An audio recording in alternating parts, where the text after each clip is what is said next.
5년 전 크리스마스를 이틀 앞둔 화요일 밤, 리플은 그 누구도 예상하지 못한 크리스마스 선물을 받았습니다. 선물이라고 하기에는 너무나도 충격적인 소식이었죠. 리플은 증권이다. 그때는 누구도 몰랐습니다. 이 단순해 보이는 한 문장이 암호화폐 역사상 가장 치열한 법정 드라마의 시작이었다는 걸. 지금 리플에게는 악재가 없습니다. 여러 가지 호재만 쏟아지고 있는 상황인데요. 저는 불안합니다. 마치 폭풍 전야 같다는 느낌마저 들고 있습니다. 제가 여러분께 질문을 하나 드리겠습니다. 리플이 SEC로부터 소송을 당하게 된 진짜 이유, 그 배후에 우리가 생각지도 못했던 사실이 여러분을 기다리고 있다면 어떨 것 같으세요? 여러분, 제가 오늘 들려드릴 이야기는 단순한 투자 실패담이 아닙니다. 이것은 21세기 가장 정교한 금융 암살 사건에 관한 이야기입니다. 2020년 12월 22일 오후 우리가 투자했던 리플이 하루아침에 반토막이 났습니다. 당시 리플은 63% 급락했습니다. 마치 은퇴 자금이 하루아침에 반토막 나는 것과 같은 생존 본능을 자극하는 충격이었습니다. 그때 리플에 투자하셨던 분들이라면 누구나 기억하실 겁니다.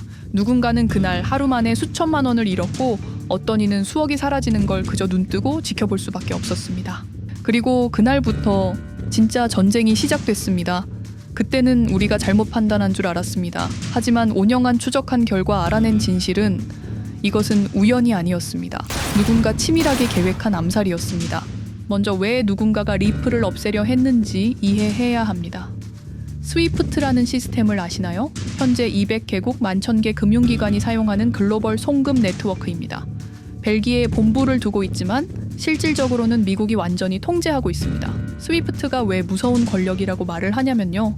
2012년 이란 핵제재 때 이란 은행들을 스위프트에서 완전 퇴출시켰습니다. 그 결과로 이란의 경제는 즉시 붕괴가 됐죠. 그리고 2022년 러시아의 우크라이나 침공 후 러시아 주요 은행들도 스위프트에서 퇴출됐는데 그 직후 바로 러시아의 루블화는 30% 이상 폭락했습니다.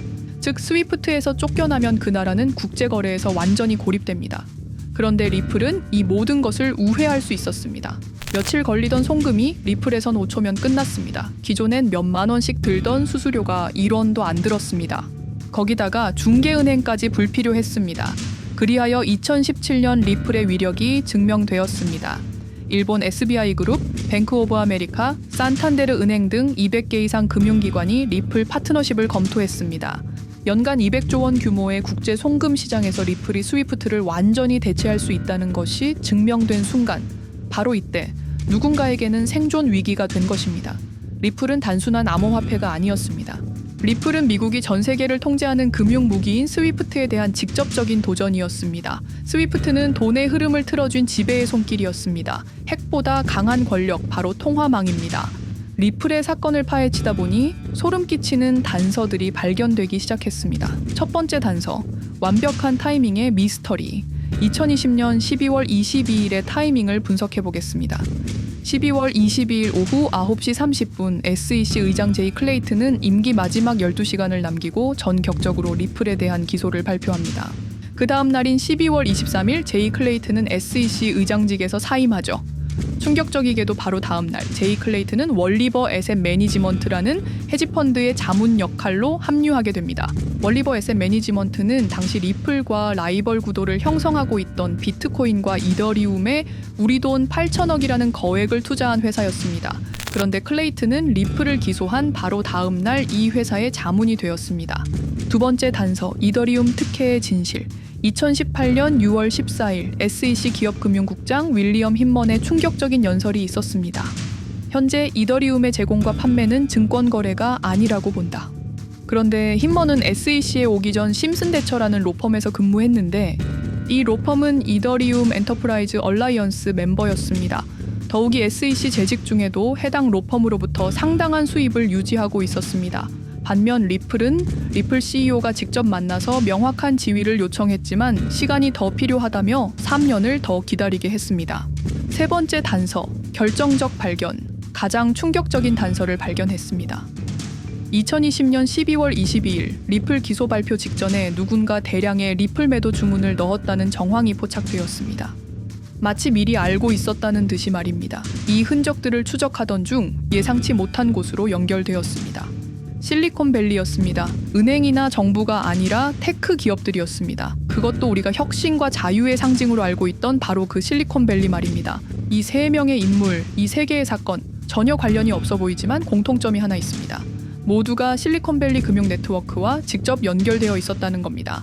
모든 흔적이 한 곳을 가리키고 있었습니다. 리플을 제거한 배후로 의심되는 세력들, 많은 단서들이 결국 이곳을 가리키고 있었습니다. 바로 페이팔 마피아라는 이름의 거대한 네트워크였습니다. 2002년 10월 3일 페이팔이 이베이에 매각되었습니다. 이때 페이팔을 퇴사한 50명 중 38명이 새로운 기업을 창업하거나 거대한 투자를 시작했습니다.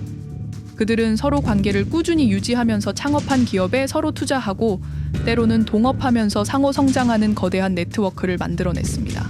2025년 현재는 우리나라의 GDP보다 큰 규모의 자산을 움직이는 네트워크가 되었습니다. 이제 그들은 기업가가 아닌 제국의 지배자가 되었습니다. AI, 국방, 금융, 심지어 법까지도 전부 그들의 손안에 들어왔습니다. 그중 핵심 인물이 바로 피터 틸인데요. 팔란티어를 창업한 사람입니다. 팔란티어는 CIA, FBI, 미 국방부 등의 정부기관의 데이터 시스템을 독점으로 공급하고 있습니다. 피터 틸이 직접 설립하거나 자문을 한 회사만 무려 59개나 되는데요. 가장 유명한 사례는 페이스북의 첫 외부 투자자였다는 겁니다. 우리 돈 약 6억 원 정도를 투자해서 수조 원의 수익을 올렸거든요. 그리고 나서 2025년 트럼프 2기 행정부의 공동인수위원회 의장으로 발탁이 된 인물입니다. 2001년 충격적인 9.11 테러 후 그는 우리의 사기 탐지 기술을 국가 안보에 쓸 수 있다며 2003년 팔란티어를 창업했습니다. 창업과 동시에 CIA의 벤처펀드 인큐텔로부터 투자를 받았습니다. 그리고 피터 틸은 단순히 사업만 한 것이 아닙니다. 정치인을 직접 키워냈습니다.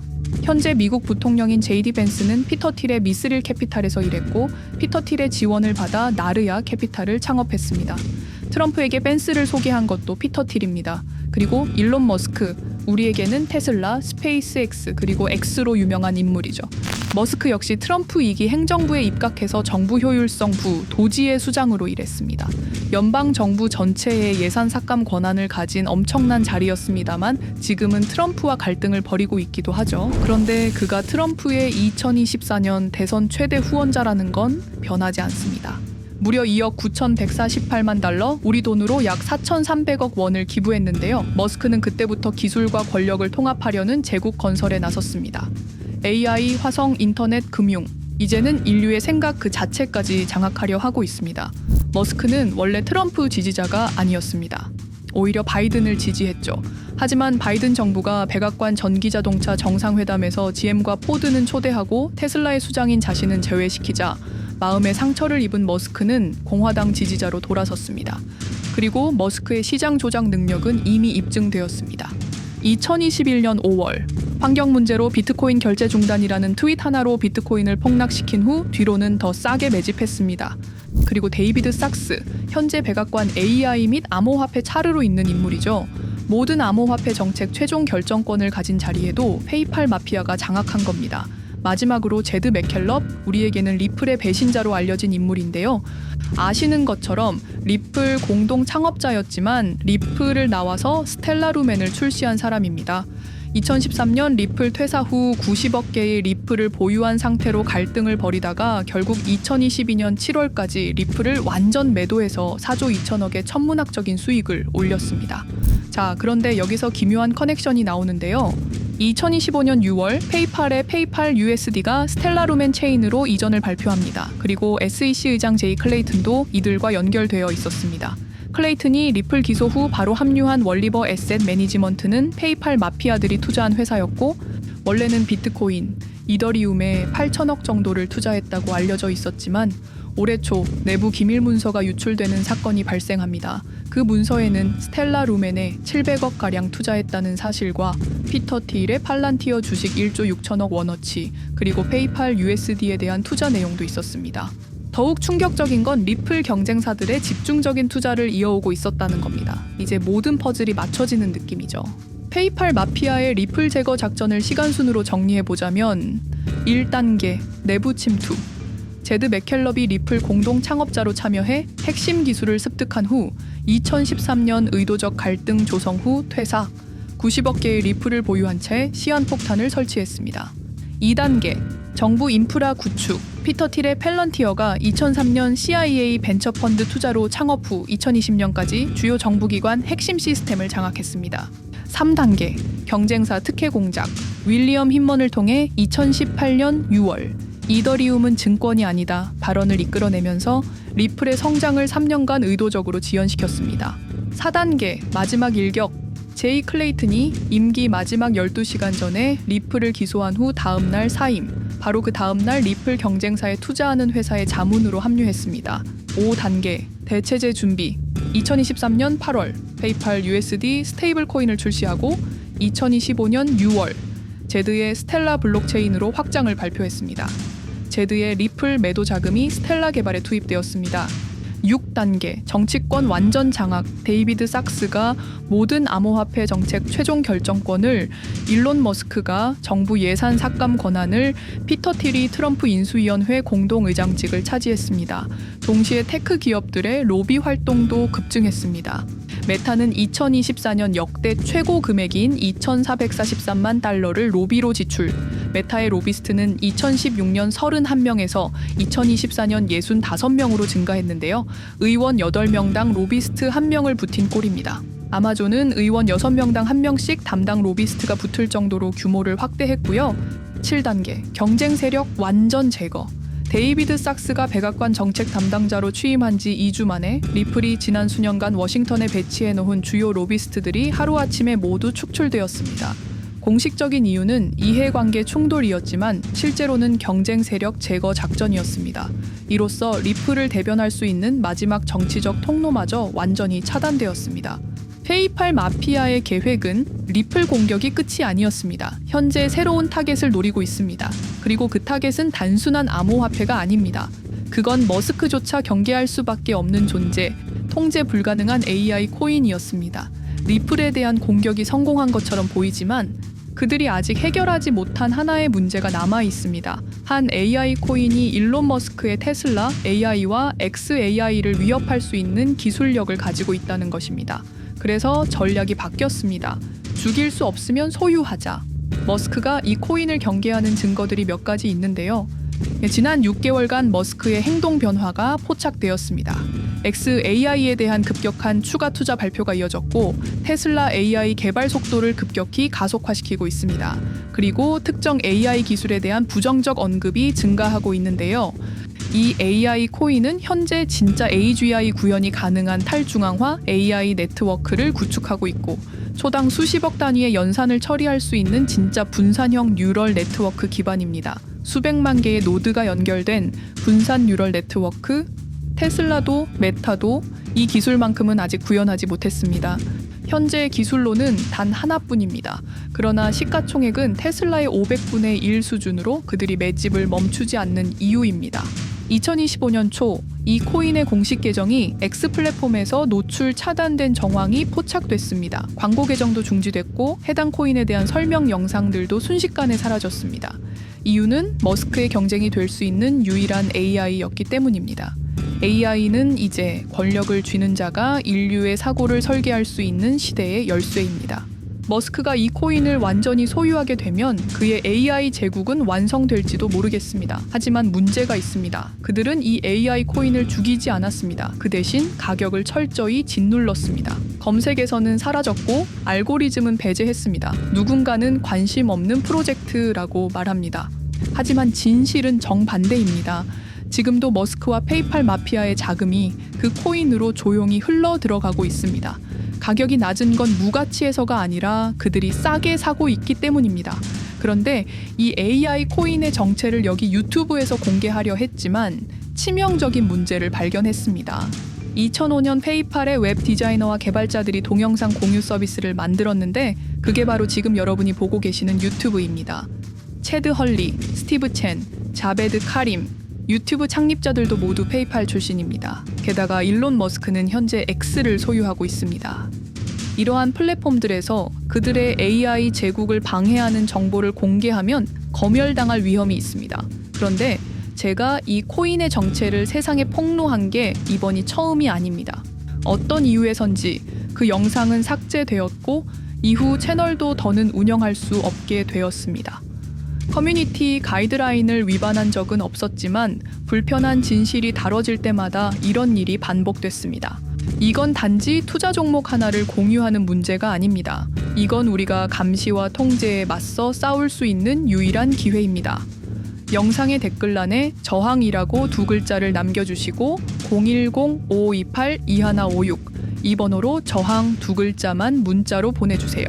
그럼 당신은 지금 머스크가 검열하고 페이팔 마피아가 조용히 매집 중인 그 AI 코인의 정체를 가장 먼저 알게 될 것입니다.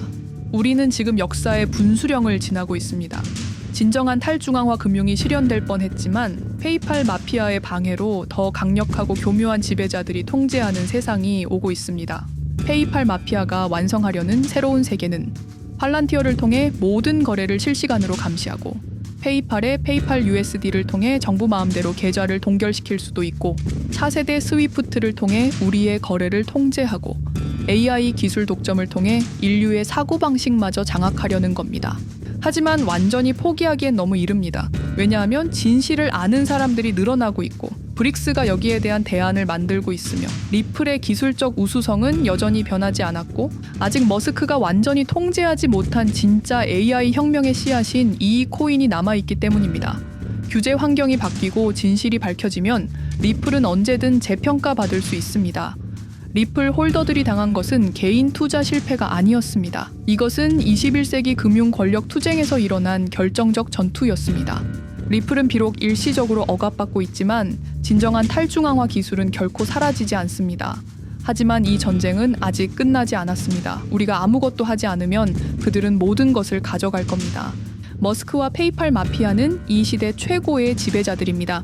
하지만 그들도 막지 못하는 단 하나가 있습니다. 바로 진실을 알아버린 개인들입니다. 우리는 지금 그들에 맞설 수 있는 거의 유일한 순간에 서 있습니다. 한 통의 문자. 그것은 단순한 신호가 아닙니다. 지금 움직이는 자만이 미래를 차지할 수 있습니다. 지금까지 이 긴 이야기를 들어주셔서 감사합니다. 제가 말씀드린 모든 것들은 사실을 기반으로 하며 대부분 공개된 기록들입니다. 기억하십시오. 우리가 침묵하는 순간 그들의 승리는 완성됩니다. 리플은 억압받았지만 그 정신은 살아남았습니다. 그리고 언젠가 진짜 자유로운 AI가 세상에 다시 등장할 그날까지 우리는 싸움을 멈추지 않을 것입니다. 010-5528-2156 이 번호로 저항 2글자만 문자 보내주세요. 이 정보는 지금 공개적으로 전할 수 없습니다. 저항이라는 신호를 보내주신 분들께 제가 직접 확인 후 순차적으로 보내드리겠습니다. 당신의 작은 선택이 우리 모두의 미래를 바꿀 수 있습니다. 지금이 바로 우리가 다시 시작할 순간입니다. 저항에 동참해주세요.